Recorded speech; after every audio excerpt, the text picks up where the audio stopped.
Hi friends, ఇవాళ మనం సింపుల్గా పొటాటో మంచూరియా చేసుకుందాం. ముందు పొటాటోని అయితే కడుక్కొని బాగా పీల్ చేసుకొని పెట్టుకోవాలి. అందులో అయితే చెప్పిన ఇంగ్రీడియంట్స్ అయితే వేసుకుందాము.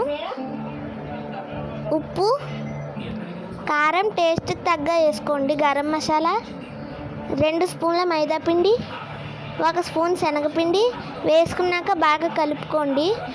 బాగా కలుపుకున్న తర్వాత అదైతే ఇలా మారుతుంది అన్నమాట. చాలా టేస్టీగా ఉంటుంది. ఒకసారి ఇంట్లో ట్రై చేయండి.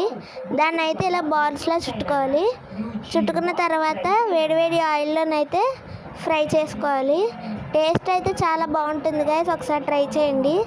ఇలా గోల్డెన్ బ్రౌన్ కలర్ వచ్చాక ఒక టిష్యూ వేసుకొని ట్రాన్స్ఫర్ చేసుకోండి. తర్వాత మంచూరియా గ్రేవీ ప్రాసెస్లోకి వెళ్ళిపోదాం. ముందు స్టవ్ ఆన్ చేసుకోండి.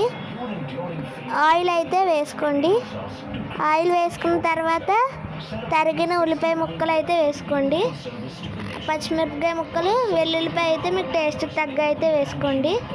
వేసుకున్న తర్వాత బాగా కలిపి ఉల్లిపాయలు వేగాక chilli sauce, green chilli sauce, soya sauce వేసుకొని బాగా కలుపుకోండి. అవి వేగాయి అని అనిపిస్తే వాటర్ యాడ్ చేసుకోండి. ఇదిగోండి అవి అయితే ఎగిపోయాయి. నేనైతే కొన్ని వాటర్ యాడ్ చేసుకున్నా. కలిపేసుకోండి. తర్వాత కొద్దిగా మైదాలో వాటర్ వేసుకొని కలిపేసుకొని అందులో వేసుకొని కలిపేసుకోండి. బాగా కలుపుకున్నాక ఇలా గ్రేవీలో వచ్చాక నాకైతే కొద్దిగా జ్యూసీగా కావాలని వాటర్ వేసుకున్నాను. తర్వాత మనం ముందు ఫ్రై చేసుకున్న మంచూరియా బాల్స్ అయితే వేసేసుకొని కలిపేసుకోవడమే. ఒక 5 మినిట్స్ అలా ఫ్లేమ్లో పెడితే బాగా ఉడుకుతాయి అన్నమాట. అప్పుడు జ్యూసీగా ఉంటుంది. ఇదిగోండి రెడీ అయిపోయింది. ప్లేట్లో వేసుకొని ఉల్లిపాయ ముక్కలు వేసుకొని తినేయండి, చాలా టేస్టీగా ఉంటుంది.